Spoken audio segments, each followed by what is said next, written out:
সকল প্রশংসা ওই আল্লাহর জন্য, যিনি প্রত্যাশাকারীকে প্রত্যাশার উপরে পৌঁছান এবং প্রার্থনাকারীকে প্রার্থনার বেশি দেন। তাওবাকারীর উপর ক্ষমা ও গ্রহণের দ্বারা অনুগ্রহকারী, সৃষ্টি করেছেন মানুষ এবং তৈরি করেছেন একটি ঘর সেখানে অবতরণের জন্য, আর দুনিয়াকে করেছেন সেখানে নাজিল হওয়ার একটি পর্যায়রূপে।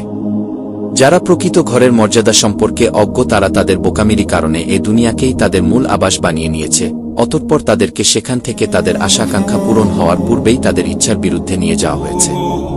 তারা যে সকল সম্পদ কিংবা সন্তানসন্ততি অর্জন করেছিল তা তাদের কোনো কাজে আসেনি, তাদের সবাইকেই এতে পরাজিত হতে হয়েছে।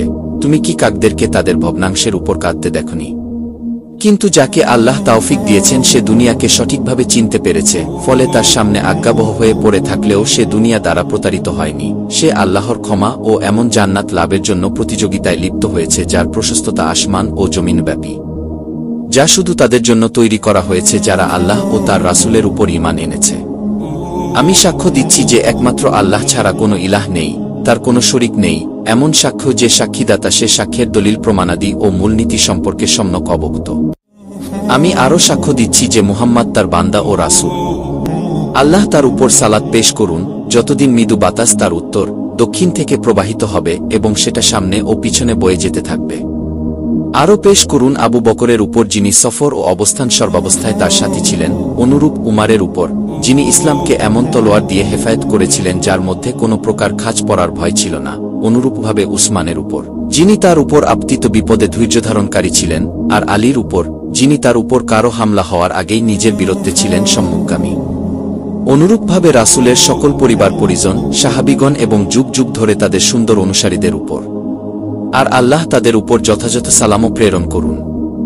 প্রিয় ভাইয়েরা, আপনার রবের ক্ষমা ও জান্নাতের দিকে অগ্রসর হন, যার প্রশস্ততা আসমান এবং জমিনের সমান, যাতে এমন নিয়ামত রয়েছে যা কোনো চক্ষু কোনো দিন দেখেনি, কোনো কান শুনেনি এবং কোনো অন্তর কল্পনাও করেনি, এমন জান্নাতের প্রতি দ্রুত এগিয়ে চলুন।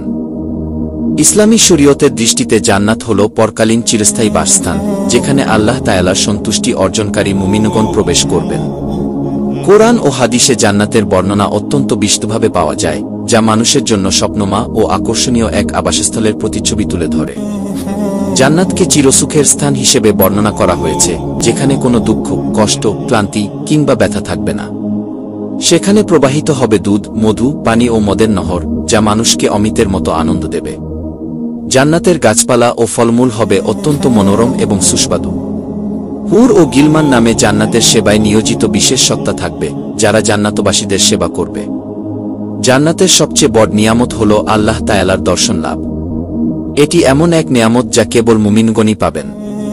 পবিত্র কুরআনে উল্লেখ রয়েছে যে জান্নাতের অধিবাসীরা সোনার থালা ও গ্লাসে খানা পরিবেশন করবে, আর তারা থাকবে রেশমি ও মখমলের পোশাক পরিহিত অবস্থায়।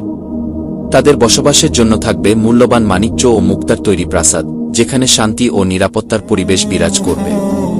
জান্নাতে প্রবেশকারীরা তাদের প্রিয়জনদের সাথে পুনর্মিলিত হবেন যদি তারা ঈমানদার থাকে। সেখানে আল্লাহ তাআলা জান্নাতবাসীদের প্রতি সন্তুষ্ট থাকবেন এবং তাদের জন্য আরও বেশি পুরস্কার ও অনুগ্রহ বর্ষিত হবে। মোট কথা, ইসলামী বিশ্বাস অনুযায়ী জান্নাত হল এক অসীম শান্তি, সুখ ও আল্লাহ তাআলার সান্নিধ্য লাভের চিরস্থায়ী আবাস, যা দুনিয়ার কোনো সুখের সাথে তুলনীয় নয়।